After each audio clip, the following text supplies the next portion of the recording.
You're watching Fugitive Red-Eye, and welcome to another Creepypasta review. It's been a while since I've done a standalone Creepypasta review. Like, I have done reviews of the last couple Creepypastas I've done readings of, but just a review on its own, I haven't done in a minute. Now, gaming creepypastas is a super common subgenre of creepypasta that was really popular in the olden days of creepypasta. And gaming creepypastas can very much vary in quality. Some are fucking great, others are terrible, and there's a lot of mediocre ones in the middle. Some are really stupid, but fun because they're stupid. But none have ever been as good, in my opinion, as you can tell by the title of the video, as Godzilla NES. Godzilla NES is a pretty decently sized creepypasta. Took me a little under 2 hours in my reading of it, and it's iconic. It's one of the all-time creepypasta greats. Not only do I think it's the best gaming creepypasta, but it's literally in my top 3 creepypastas. And there will be a top 10 creepypastas video, hopefully coming this month, but we'll see. But a little rundown for those of you who might not be as familiar with Godzilla NES creepypasta. It's a creepypasta based on the game Godzilla Monster of Monsters, on, as you would guess from the title, the NES. The story is written from the perspective of a guy named Zachary who was super nostalgic for the game and bought a copy of it from a friend who just had one. Of course, when he started to play it, he noticed a lot of things different. Monsters in the game that weren't there originally, and the further he got, the later and later the monsters would be, ones that were clearly too new to be in an NES game.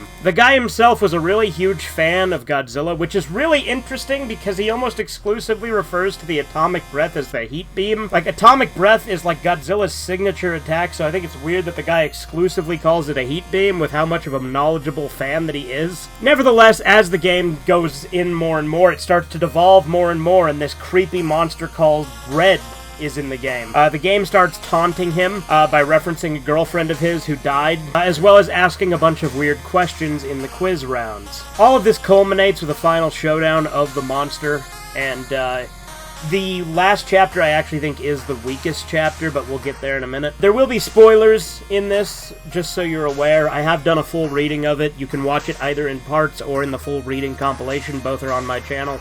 But the story itself has 8 chapters, technically. There's the first chapter, then there's, all the way up to chapter 7, which is the final battle, and then there's the epilogue, which is the 8th chapter. There are a couple of chapters that are split into 2 parts, being Entropy and the finale are split into 2 different parts. Entropy is by far the longest chapter, and actually I would say by far the best chapter. So let's go ahead and start talking about it, right? The first couple of chapters, Earth and Mars, is a pretty good setup for the story.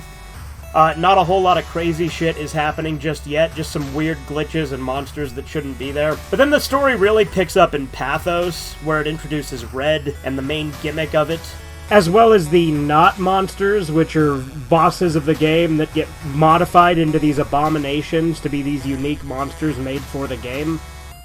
And then you get to Trance, where it introduces Face and the quiz levels, and then Dementia builds on that. And then my all-time favorite chapter of the story has got to be Entropy. It's also the longest chapter, as I said. Entropy is where the game gets really personal and its attacks at him. It's the one where it first references his dead girlfriend. And it's also a chapter where he's stuck playing as Mothra the whole time, and he hates playing as Mothra because Mothra sucks in Godzilla NES, if you don't know. However, side note, there is a fan game, which I'll talk more about later, and Mothra is actually, like, the best character to play in the fan game. They actually buff the hell out of her in the fan game. As the story goes on, he gets more monsters. He gets Anguirus, he gets Solomon, who's a new, unique character that's this demonic entity that has some sort of past connection to Red. And then eventually he gets his final monster in the last chapter called Acacius. I think the story is the most solid.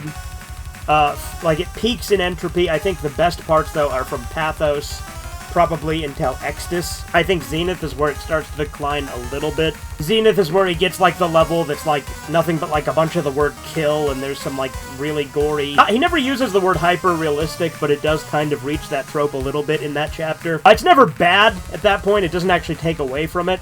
But I don't feel like the chapter was anywhere near as interesting as the ones that preceded it. And then at the end of Zenith is where we get the finale. And the reason I say finale is the weakest chapter is because his dead girlfriend is revealed to be in the game, and Red killed her. And I have very mixed feelings about this with the way that it goes. But nevertheless, it does still end with him defeating Red and being free of the game. The game actually, locks him in place and is causing him physical pain as he gets hurt. and all of the monsters have to go in and fight and get killed off one by one until he finally gets Acacius. And I have something that is interesting about the story is the game itself is kind of portrayed as like a real alternate world that he just has access to through this game. The creatures and things within the game are actually alive and tangible in their own way. And there's a bunch of cool imagery, and that's one of the things that makes this the greatest gaming creepypasta of all time, is although I do think that the ending is a little weak with some of the weird, you know, the girlfriend's actually in the game and stuff like that, and it's a little hammy in the ending. Even with that, something that elevates this above most gaming creepypastas, and there are others that have done this too, is there is a shitload of screenshots. Like, there is so much in this that makes it feel real. There's so many screenshots and vivid descriptions of what's going on in the game that it really adds to the story. And Red is also just a really iconic monster. He's really fucking cool. So I really like those parts where Red in the chase levels. And even the battle itself is cool, if not a bit anticlimactic, but still pretty cool.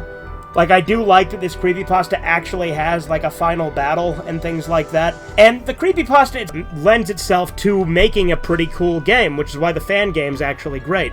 The fan game, unfortunately, only goes up to Pathos as of right now, and I don't know if they're going to update it more. But the fan game is just an awesome game. It's a way better game than Godzilla Monster of Monsters actually ever was. And there's a lot of cool, unique stuff they added to the game, and it's mostly accurate to the story. There are a few differences that make it play better than the actual game does. The way it's described in the story isn't a one-to-one with the game. Like, the fan game itself, like I said, they buff the hell out of Mothra, they give her a secondary attack that's just great, and they add a kick-ass soundtrack based on the descriptions given in the creepypasta.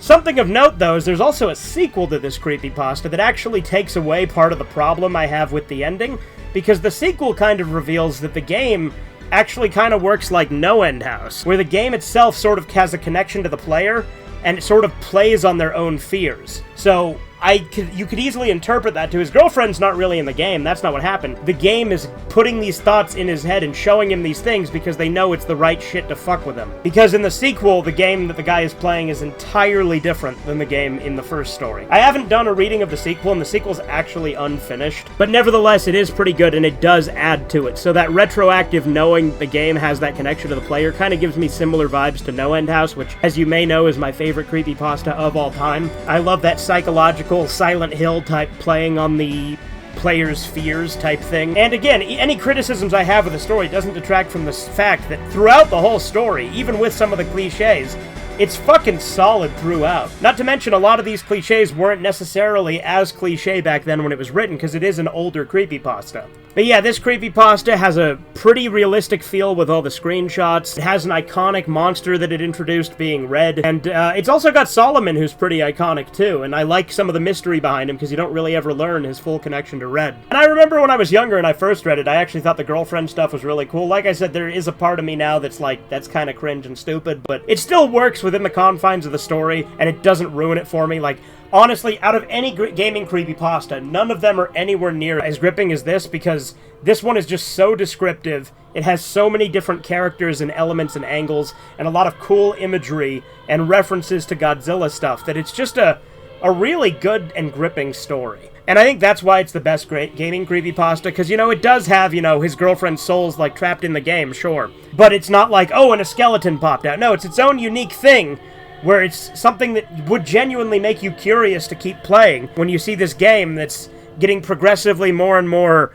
crazy with, like, new references that don't make any sense, and going outside the hardware's capability, and then later on referencing shit in your own life. That's pretty cool in a creepy context. So, yeah, Godzilla NES, I think, is easily the best gaming creepypasta. Like I said, it's my third favorite creepypasta of all time. I fucking love it. And I'm glad that I finished my reading of it finally. And I was actually introduced to it through Mudahar and Mullet Mike's collaboration they did forever ago called Creepy Haunted Gaming. And, you know, Mullet Mike doesn't do content anymore. He retired from YouTube. But Creepy Gaming is super nostalgic for me. Haunted Gaming was nostalgic too, although in retrospect, Mudahar was never the best narrator, and I don't particularly like Mudahar now. I don't like necessarily hate the guy, I just don't really like him. I think he's kind of a generic, kind of slop normie channel, to be perfectly honest, in this day and age. But back when he read old school creepypastas was super nostalgic for me. So that is part of it too, is the nostalgia, and I'm not going to pretend it isn't. But this story's great, and the fan game is awesome.